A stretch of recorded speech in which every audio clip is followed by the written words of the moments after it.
అమరావతి రాజధాని చట్టబద్ధత కోసం నిజంగా చట్టబద్ధంగానే ముందుకు వెళ్తున్నారా అనే ప్రశ్నలు అయితే ఇప్పుడు ప్రతిపక్షం రేజ్ చేస్తోంది. ఎందుకంటే రెండు సభలు ఉన్నప్పుడు అసెంబ్లీతో పాటుగా మండలిలో కూడా ఆ తీర్మానం ఆమోదం పొందాలి. కానీ ఇక్కడ ఏకపక్షంగా తీర్మానించేసి పంపించేశారా, లేదంటే కేంద్రం కేవలం రాష్ట్ర ప్రభుత్వం అభిప్రాయం మాత్రమే తెలుసుకునే పనిలో భాగంగా ఇదంతా వాళ్ళ అభిప్రాయాన్ని మాత్రమే చెప్పారా అనేది కూడా ఒక అతిపెద్ద డౌట్. అంటే చట్టబద్ధత అనేది చట్టబద్ధంగా జరుగుతుందా లేదా, ఇప్పుడు ఇంత హడావుడిగా వాస్తవానికి ఇంకా ఏప్రిల్ 4వ తేదీ లోపు ఒకవేళ సభలు గనక అక్కడ పార్లమెంట్ సభలు ముగుస్తుంటే ఆ లోపే చట్టబద్ధత కల్పించేస్తారా? వెంకయ్య నాయుడు గారు కూడా దీనికి సంబంధించి కీలక వ్యాఖ్యలు చేశారు అనేది వీటి మీద చర్చించే ప్రయత్నం చేద్దాం.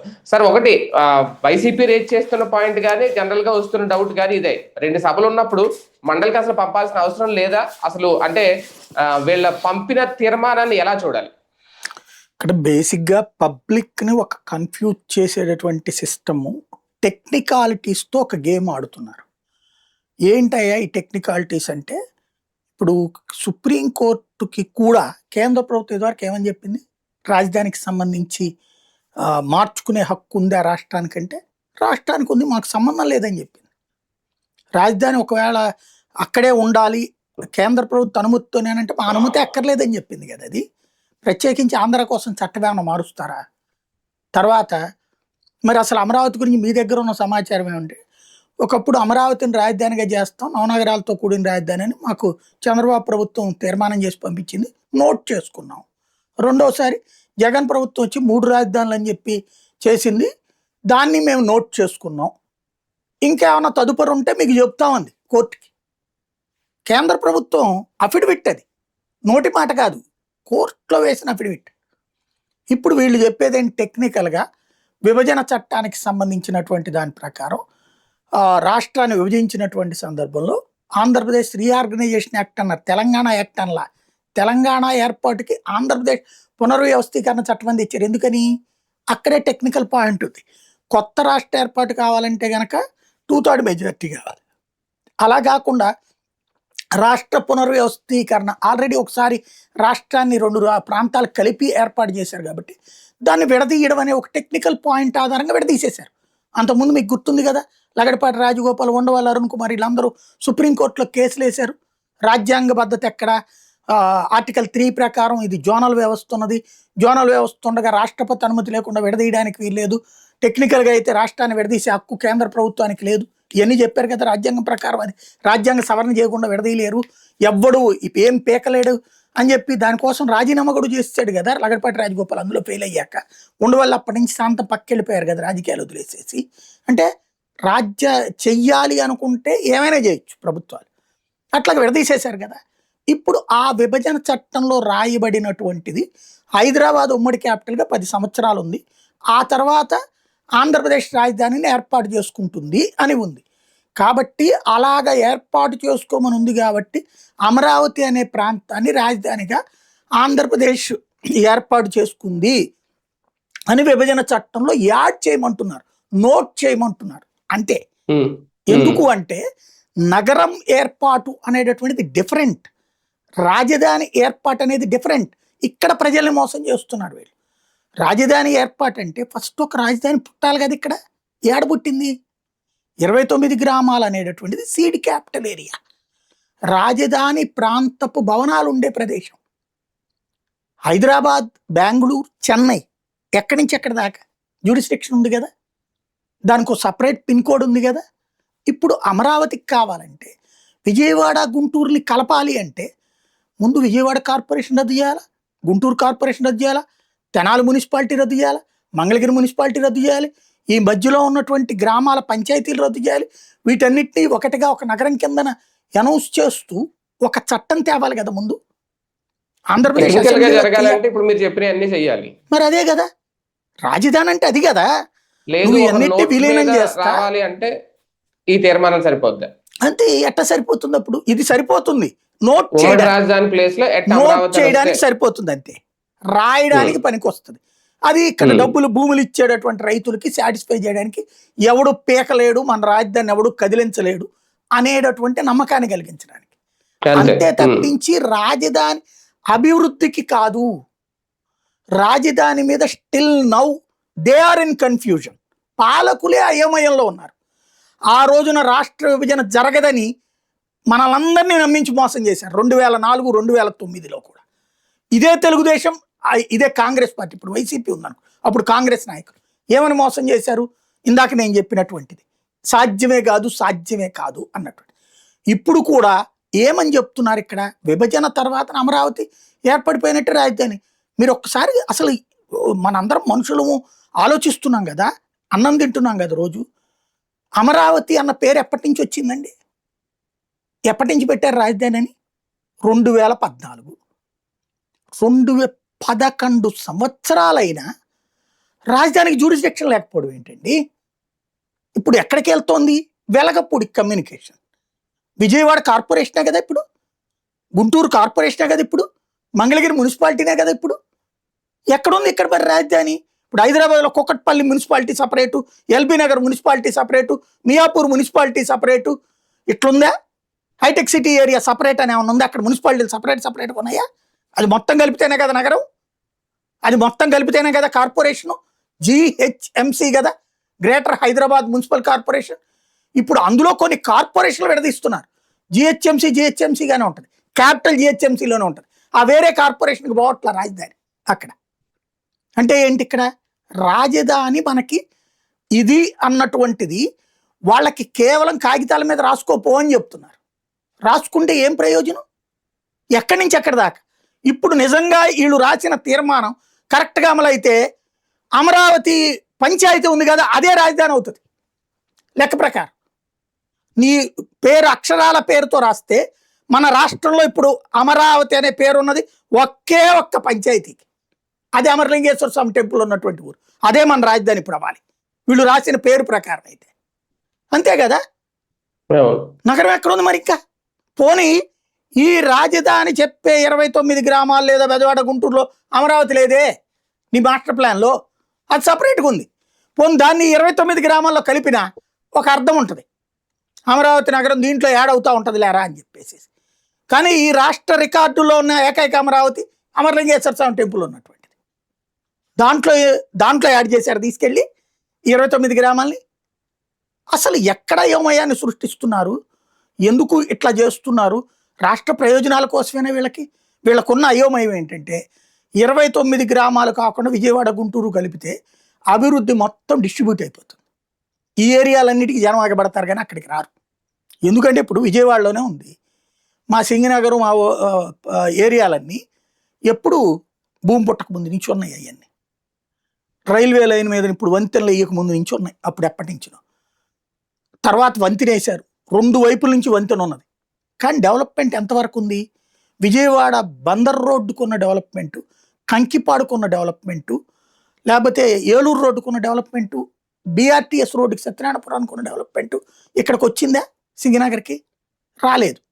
ఎందుకని? ఊరు చివర కాబట్టి. సత్యనారాయణపురంలో ₹1,00,00,000 100 గజాలు బలికితే అదే సింగనగర్లో వచ్చేటప్పటికి 25 లక్షలకు వస్తుంది. అంటే రాజధానిలోనే, అంటే విజయవాడ నగరంలోనే ఊరి చివరికి ఊరి మధ్యకున్న తేడాది. ఇప్పుడు అట్లాంటప్పుడు ఇవన్నీ అమరావతి కనుక సెట్ చేసేస్తే అదేంటి? ఒకప్పుడు చంద్రబాబు గారు చెప్పేవాళ్ళు డెత్ సిటీ అనే అయినవి రాయపూరు, నయా రాయపూరు, లేకపోతే కనుక గాంధీనగర్, న్యూ గాంధీనగర్, ఇవన్నీ కూడా పొద్దున పొట్టు వస్తారు, సాయంత్రం వెళ్ళిపోతారు, ఎవరు అక్కడ ఉండరు, అట్లా ఉండనివ్వని నేను అమరావతి అన్నారు. అప్పుడు ఏం చేయాలి నువ్వు? ఈ మొత్తాన్ని కలిపితే అదొక యాక్టివిటీ సిటీ అవుతుంది. ఉట్టి 29 గ్రామాలే అయితే నేను ఇప్పుడు అక్కడికి వెళ్ళి ఉండాలంటే నాకు అపార్ట్మెంట్ కొనుక్కోవాలి, ఫ్లాట్ కొనుక్కోవాలంటే ఎవరి దగ్గర కొనుక్కోవాలి? ఇప్పుడు ఆ భూ సమీకరణ కింద ఇచ్చిన రైతు కట్టించే దీని దగ్గర అతను ఎవరితో ఉన్న డెవలప్మెంట్కి ఇచ్చుకుని చేస్తా అంటే ₹1,00,00,000 ఫ్లాట్, ₹1,00,00,000 ఫ్లాట్ ఆల్రెడీ. నేను ఎట్టొచ్చి అక్కడ ఉంటాను? ఒక 25,000 జీతం సంపాదించేవాడు అక్కడికి వచ్చి ఎట్టుంటాడు? 50,000 కూడా అక్కడ బతకలేడు కదా. లేదు, ఒక ఇంట్లో పని మనిషిగా చేసేటటువంటి అమ్మాయి అక్కడ ఎట్ట బతుకుతుంది? వాళ్ళకి అయ్యో కడతాం ఇల్లు అన్నారు. ఇది ఫ్యూచరే కదా, ప్రజెంట్ టెన్స్లో కాదు కదా. 11 ఏళ్ళు అండి రాజధాని వచ్చి. 11 ఏళ్లలో ఎలాగ మనం ఏం చేస్తున్నాం అక్కడ? మధ్యతరగతి బతకడానికి ఒక ఎంఐజీ, ఎల్ఐజీ, హెచ్ఐజీ లాంటి అపార్ట్మెంట్లు ఏమైనా కట్టించామా? హౌసింగ్ బోర్డు టైప్లో లేదు పేదలకి ఇందిరమ్మ, రాజీవ్ గృహకల్ప, లేకపోతే మనం చెప్పే వాంబే లేదా టిట్కో ఇళ్ళు ఏమైనా కట్టించాం, అదేదో కట్టిస్తామంటున్నారు. ఇంకా అవేమీ లేకుండా అది రాజధాని 29 గ్రామాలు. అదే ఇవన్నీ కలిపేశారనుకోండి ఇంకెవరిని అడగక్కర్లేదు కదా, అందరం బతుకుతుంటారు కదా. ఇప్పుడు అక్కడికి ఏమిటి వెళ్తున్నారు? సచివాలయంలో పనిచేసే ఉద్యోగులు ఎవరన్నా 29 గ్రామాల్లో ఉంటున్నారా? అందరూ బెజవాడలో, గుంటూరులో ఉంటున్నారు, లేకపోతే మంగళగిరిలో ఉంటున్నారు. ఇంకా అప్పుడు క్యాపిటల్ ఎట్లా డెవలప్ అవుతుంది? అది అంటే అలా ఈ డెవలప్ టెక్నికాలిటీస్ కి దీనికి ఏమైనా సంబంధం ఉందా సార్? పెద్ద టెక్నికాలిటీ అదే కదా.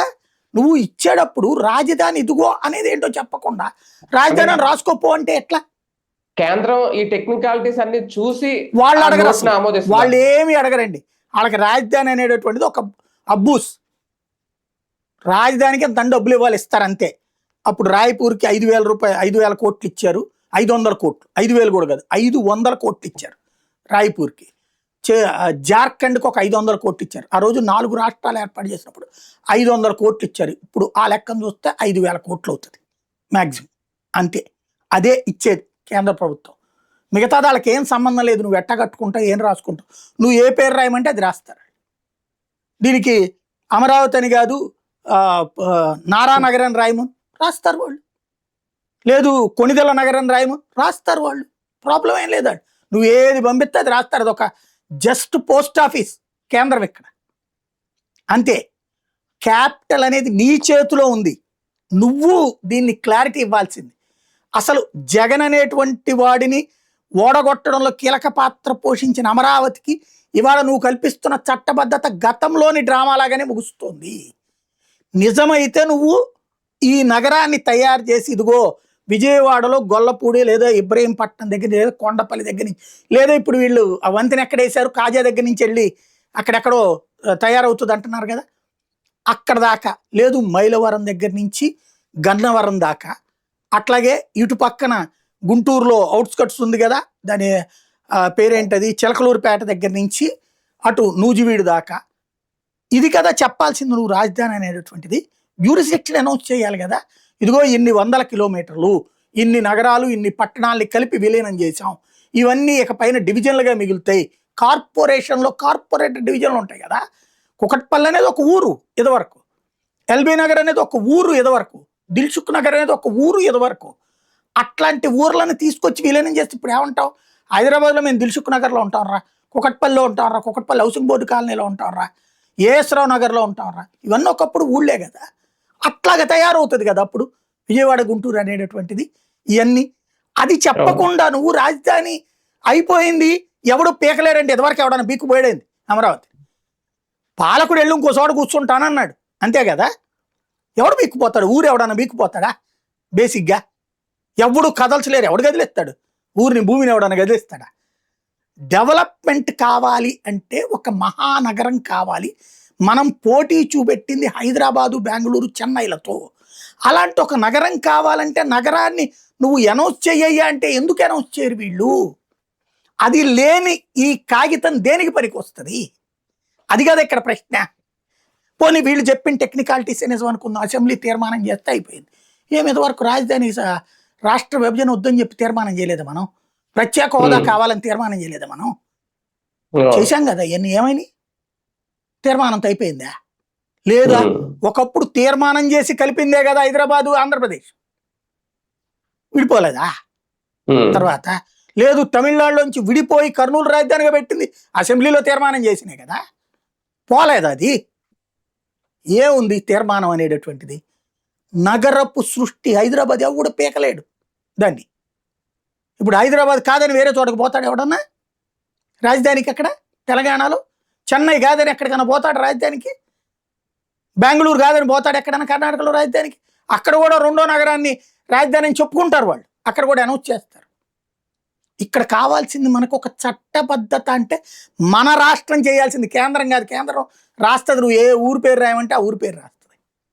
మనకి చట్టబద్ధత కావాలి. బిల్డింగ్లు అక్కడే కడుతున్నావు నువ్వు, గుడ్, వెరీ గుడ్. హైకోర్టు కడుతున్నావు, అసెంబ్లీగా ఇస్తున్నావు, అన్నీ కడుతున్నావు, వెరీ గుడ్. అవన్నీ పూర్తి చేయడానికి ఈ 5 ఏళ్ళు చాలు, సరే సరిపోతాయి అయిపోతాయి అని చెప్తున్నావు, వెరీ గుడ్. బిల్డింగ్లు కడతావు, బిల్డింగ్లు కట్టాక నేను వచ్చేట్టు ఉండాలా? నేను ఎందుకు రావాలి? నా ఊళ్ళో నేను ఉంటాను. ఎందుకు? నువ్వే చెప్తావు కదా నా రాజధాని అనేసి, ఇదంతా మేమందరం రాజధానిలోనే ఉన్నాం అనేసి. మరి రాజధానికి ఇదంతా గుర్తించయ్యా. అమరావతిని రాజధానిగా గుర్తించకపోవడం ఏంది? వాళ్ళని ఎవరినో అమరావతిని రాజధానిగా గుర్తించమన్ను. అమరావతిలో ఏ ఊళ్ళు ఉన్నాయో గుర్తించాల్సింది నువ్వు కదా. అది చెయ్యని రాజధాని ఏంటి అంటున్నా నేను. అలాగే చట్టబద్ధత లెక్కేసుకుంటే చట్టపరంగా అనుకున్నట్టయితే నువ్వు మరి ఇదివరకు 3 రాజధానుల బిల్లు గురించి మండల్లో ఎందుకు గొడవపడ్డా నువ్వు? మండలి తీర్మానం చేయలేదు ఆ రోజున, ఆపారు వీళ్ళే. అయినా సరే దాన్ని 3 రాజధానులను మేము నోట్ చేసుకున్నామని ఆ రోజున చెప్పింది కదా కేంద్ర ప్రభుత్వం. హైకోర్టుకి అఫిడవిట్ ఇచ్చింది కదా కేంద్ర ప్రభుత్వం. మరి ఇంకేంది? అప్పుడు నువ్వు మండల్లో ఆపావు కదా, అయినా కూడా చట్టబద్ధత అక్కడ దిగింది కదా కేంద్రం రాసిన దాంట్లో. ఇప్పుడు ఆ ప్లేస్లో నువ్వు ఇది రాస్తున్నావు, ఏముంది అందులో? అప్పుడు అతను 3 రాజధానులు అన్నావు, నువ్వు ఇప్పుడు అమరావతి అన్నావు. ఇక్కడ చట్టబద్ధత ఇవన్నీ కలిపితేనే వస్తుంది. కలపడానికి భయం ఏంటంటే 29 గ్రామాల వాళ్ళు ఎదురు తిరుగుతారేమో. కలపకపోతే రాష్ట్ర విభజన ఇప్పుడు 2 కళ్ళ సిద్ధాంతంతో మనం ఏమన్నా రాష్ట్రాన్ని కాపాడగలిగామా? విభజన ఆపగలిగామా? లేదు. ఆ విభజన అయిపోయిన తర్వాత మొత్తం అద్భుతం హోదాలు వచ్చేస్తాయి, ఇవి వచ్చేస్తాయి అని చెప్పి జరిగిందా? నోటి మాటకి చేతకి చాలా తేడా ఉంటుంది. నాకు బాధ అనిపించింది ఏంటంటే కాస్త జెన్యూన్గా ఆలోచించడానికి అవకాశం ఉన్నటువంటి పవన్ కళ్యాణ్, భారతీయ జనతా పార్టీ, వెంకయ్యనాయుడు గారికి తెలియదు అదంతా విషయం. ఆయనకి పక్కా అనుభవం ఉంటుంది. వాళ్ళందరూ కూర్చుని ముందు అసలు ఈ బిల్లు పెట్టే ముందు, ఏం స్వామి మీరు బిల్లు పెట్టి పాడేస్తారు, వాడు అక్కడ ఏం కదిలిచ్చద్దా అంటారు. కదిలిచ్చరు, ఎవడు కదిలిస్తాడు అక్కడ. కానీ ఇక్కడ సమస్య ఏంటంటే మనం నగరం అనౌన్స్ చేయకపోతే ఎట్లాగా అని వీళ్ళు ఎందుకు ప్రెషర్ చేయలేదు? నగరం అనౌన్స్ చేయాలని కదా వీళ్ళందరూ కోరింది. మహారాజధాని ఉండాలని కదా వీళ్ళందరూ కోరుకుంది. విజయవాడ గుంటూరుతో కలిపిన రాజధాని ఉండాలని కదా వీళ్ళు కోరుకుంది. లేదా 29 గ్రామాల రాజధాని అని కోరుకున్నారా? ఒకవేళ 29 గ్రామాల రాజధాని అని కోరుకుంటే రాష్ట్రానికి వీళ్ళందరూ కలిసి ద్రోహం చేసినట్టు. 29 గ్రామాల రాజధాని అంటే మున్సిపాలిటీకి ఎక్కువ, పంచాయతీకి తక్కువ. దానివల్ల ఏంటి ప్రయోజనం రాష్ట్రానికి? ఎప్పటికి బాగుపడుతుంది? ఇక 1 కోటి మంది జనం బ్రతికితేనే రాజధాని కదా. మనం ఉపాధి అవకాశాలు ఇచ్చేదే కదా రాజధాని మనకి. ఇవాళకి హైదరాబాద్కే పోతున్నాం, బెంగళూరుకే పోతున్నాం, చెన్నైకే పోతున్నాం. వాళ్ళందరూ ఇక్కడికి రావాలంటే, ఇక్కడికి వచ్చి ఇండస్ట్రీస్ పెట్టాలంటే, ఇక్కడికి వచ్చి సాఫ్ట్వేర్ కంపెనీలు పెట్టాలంటే ఏడ పెడతారు? 29 గ్రామాల్లోనే పెడతారు అన్నీ తీసుకొచ్చి. ఇప్పటికే సాఫ్ట్వేర్లన్నీ వైజాగ్ పోతున్నాయి కదా. ఇంకప్పుడు ఏం డెవలప్మెంట్ జరుగుతుంది? సరే, టోటల్ కడితేనా? నుంచి ప్రశ్నించాల్సిన అవసరం, అసలు అమరావతి మీద తమ స్టాండ్ ఏంటో చెప్పాల్సిన అవసరం వైసీపీ మీద లేదా? రేపు ఏమైనా పార్లమెంట్ లో మాట్లాడతారా? వాళ్ళకి అసలు స్టాండ్ ఏముందో నాకే అర్థం కావట్లేదు. వాళ్ళది విచిత్రమైన స్టాండ్. ఇప్పుడు అమరావతిని తిడతా మాట్లాడతారు తప్పించి 3 రాజధానులు అన్నది జనం తిరస్కరించారు కదా. దెన్ నీ స్టాండ్ ఏంటి? అమరావతి మాటలు ఎందుకు ఇక్కడ? ఏది రోడ్డు పక్కన, హైవే పక్కన పెడితే బాగుండేది, అప్పుడు సరిపోయేది. నువ్వు చెప్పు, ఇప్పుడు చెప్పు. ఇదిగో మేము వస్తే ఆ నాగార్జున యూనివర్సిటీ దగ్గర విజయవాడ గుంటూరు రోడ్డు మధ్యలో పెడతాము. ఇంకెందుకు? ఇప్పుడు అవన్నీ కట్టేస్తున్నారు కదా, అక్కడ రోడ్డు కూడా వేస్తున్నారు కదా. ఇంకా నువ్వు ఎందుకు? మరి ఇంకేంటి? ఇదే రాజధాని కొనసాగిస్తాం మేము వచ్చాము కూడా. కాకపోతే చంద్రబాబుకి ఇప్పుడు చెప్తున్నాం, విజయవాడ గుంటూరు కలుపు, నువ్వు ఈ VGTM పరిధి అంతా కలుపు. నువ్వు కలపకపోతే మేము వచ్చి కలుపుతామని చెప్పు. అప్పుడు మగాడివి. అప్పుడు వైసీపీకి దమ్మున్నట్టు, తెలివి ఉన్నట్టు. వీళ్ళు కలపని మోసం చేస్తున్నారు ప్రజలని చెప్పు నువ్వు. ఆ రోజు వీళ్ళు కలపకపోవడం వల్లనే మేము ఆగాము, 3 రాజధానులు అన్నామని చెప్పు నువ్వు. చెప్పలేకపోతున్నారు వీళ్ళు. వీళ్ళకి వీళ్ళ తెలివి తక్కువతనం వాళ్ళ బలం, వీళ్ళ బలహీనత వాళ్ళ బలం, అంతే. ఇది రాష్ట్ర ప్రజలకి శాపం. ఇప్పుడు జగన్ వైసీపీ సైలెంట్ గా ఉండడం బట్టే కదా రేపొద్దున ఎవరు వచ్చినా ఏం చేయకుండా, మార్చకుండా ఉండేందుకు ఇది చేస్తున్నాం అని, మేమేం మార్చో అమరావతి కట్టుబడి ఉన్నాం అని చెప్పి ఒక ప్రకటన జగన్ చేస్తే అవకాశం ఉండదు కదా టీడీపీకి. కానీ ఎందుకు ఇవ్వట్లేదు? ఏముంది, ఎక్కిరిస్తారు, అంత మించే ఉండదు. వాళ్ళు వ్యూహాత్మకంగానే పాటిస్తున్నారు. ఇప్పుడు వీళ్ళు జగన్ అనేవాడికి రాడంటున్నారు కదా, మరి ఎందుకు ఇంకా అసెంబ్లీ తీర్మానం? ఇది శాశ్వతం వీళ్ళే కదా. అదేది మొన్నటిదాకా 15 ఏళ్ళు. నిన్న పవన్ కళ్యాణ్ గారు ఈ స్పీచ్ సందర్భంగా 25 ఏళ్ళకి తీసుకెళ్లిపోయారు. 25 ఏళ్ళు ఒకటే ప్రభుత్వం ఉంటేనే అభివృద్ధి జరుగుద్దట. మరి ఈ భారతదేశంలో 25 ఏళ్ళు ఒకటే ఉన్నటువంటిది కాంగ్రెస్ పార్టీ అధికారంలో ఉంది దాదాపు 40 ఏళ్ళు. మరి అభివృద్ధి చెందిందా? ఇక్కడ పాలకుడిని బట్టి ఉంటది తప్పించి ప్రభుత్వం ఏళ్ల తరబడి ఉంటే కాదు అని తెలీదా? తెలుగుదేశం పార్టీ ఎన్ని సంవత్సరాలు పరిపాలించింది, కాంగ్రెస్ ఎన్ని సంవత్సరాలు పరిపాలించింది ఇక్కడ రాష్ట్రాన్ని? పరిపాలనలో ఎవరు లెక్కలు ఆడుకుంటాయా, లేకపోతే 25 ఏళ్ళు ఒకళ్ళే ఉంటారు అధికారంలోకి? ఆయన నిన్న 25 ఏళ్ళు చేశాడు, ఇప్పుడు దాని రూట్ మార్చాడు ఆయన. 25 సంవత్సరాలు ఒకళ్ళు, అంటే ఒక తరం స్థిరంగా ఉంటే జరుగుద్దట అభివృద్ధి. కాంగ్రెస్ ఒక తరం ఏంది, 3 తరాలు స్థిరంగా ఉంది ఆంధ్రప్రదేశ్లో. 82లో తెలుగుదేశం పెట్టేదాకా స్థిరంగానే ఉంది కదా, మరి ఎందుకు అభివృద్ధి జరగలేదు? సో తెలుగుదేశం వచ్చాక ఎందుకు రాష్ట్రం విడిపోయింది? తెలుగుదేశం తర్వాతనే కదా విడిపోయింది రాష్ట్రం. అంత ఒక చోట అభివృద్ధి కేంద్రీకృతం కావడం వల్లే కదా విడిపోయింది. కేంద్రీకృతం అయిన చోట వాళ్ళు మాకు కావాలి మీరు బోండ్రా అన్నారు, మళ్ళీ మనం కొత్త వెతుక్కున్నాం. అప్పుడు వికేంద్రీకరణ జరిగినట్ట, డెవలప్మెంట్ జరిగినట్ట కానట్ట? ఇక్కడ మనకేంటంటే ప్రస్తుతం మన నాయకుడు మేధావి అని ఎవరి కాళ్ళు ఫీల్ అవుతాం, మేధావుల్లో కూడా ఉంది. అది మన దౌర్భాగ్యం. పార్లమెంట్ లో ఏమన్నా చర్చకు తీసుకొస్తారా సార్? పార్లమెంట్ లో ఏమన్నా వీళ్ళ అభిప్రాయం వినిపించే అవకాశం ఉంటుందా? వైసీపీ ఖచ్చితంగా ఇది గనక విభజన చట్టంలో యాడ్ చేసిన రోజున వైసీపీ వాళ్ళు మాట్లాడతారు. ముద్దున్నోళ్ళు అయితే ఈ మాట మాట్లాడాలి వాళ్ళు. నేను చెప్పినట్టు జ్యూరిస్డిక్షన్ లేకుండా రాజధాని ఏడన్నా ఉంటుందా? జ్యూరిస్డిక్షన్ తో రాజధాని పెడితే అప్పుడు దాంట్లో నువ్వు ఒక ఇది ఇస్తారు, హోంశాఖ నుంచి పోస్టల్ శాఖకి వెళ్తుంది, కమ్యూనికేషన్ శాఖకి సపరేట్ గా ఒక ఇవన్నీ ఇస్తారు. అసలు జ్యూరిస్డిక్షన్ అసెంబ్లీలో చర్చ జరగకపోవడం ఏంటండి? అదే కదా, జ్యూరిస్డిక్షన్ చర్చ జరగకుండా అసెంబ్లీ ఎందుకు ఇంకది? ఒకరిని జగన్ తెడ్డానికి మీటింగ్ అది జరగాల్సింది అది కదా. అవును అవును. సరే రేపొద్దున ఏ బిల్లు అయినా సరే మండలికి పంపించకుండా ఇలా తీర్మానం చేసి కేంద్రానికి పంపించేయచ్చా పార్లమెంట్? ఇది బిల్లు కాదండి, తీర్మానం. అంతే. బిల్లు అంటే 2 చోట్ల ఉండాలి, గవర్నర్ ఆమోదం ఉండాలి. తీర్మానం అవసరం లేదా? తీర్మానాలకైతే అవసరం లేదు. తీర్మానం అనేటటువంటిది రొటీన్. ఇంత ముందు నేను చెప్పినట్టు రాష్ట్ర విభజన చేయడానికి వీలు లేదు. ప్రతిపక్ష ఎమ్మెల్యేలు కూడా అవసరం లేదా సభలో? అక్కర్లేదు. ఎంతమంది ఉంటే సభలో ఉన్నోట్లందరికీ మెజారిటీ ఉంటే చాలు కదా, అది దాంట్లో రూల్ ఏం లేదు. మరి అప్పుడు ఏకపక్ష తీర్మానం అవుదా? దీన్ని అలా చూడదు, ఏకగ్రీవ తీర్మానం అంటారు, ఏకపక్షం అంటారు. రాకపోతే వాళ్ళ కర్మ, అది వాళ్ళకి చేస్తారు. దానికి ఏకగ్రీవ తీర్మానం అంటారు. ఏకగ్రీవ తీర్మానం అనేంత మాత్రాన్ని జరిగిపోతుంది అనేది కాదు, ఇక్కడ రొటీన్ గా జరుగుతుంది. ఆల్రెడీ అమరావతి రాజధాని బీజేపీ కూడా అనుకుంది, వీళ్ళు కూడా అనుకున్నారు. కాబట్టి ఇంకా ప్రాబ్లం ఏముంది అసలు? మరో 4 రోజుల్లో ప్రకటన వచ్చేసే అవకాశాలు ఉన్నాయా సార్? అదే అంటే నేను చెప్పినట్టు నోట్ చేస్తారు అందులో.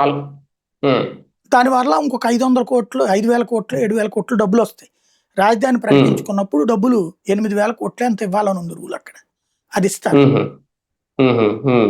డెవలప్మెంట్ కి. రైట్.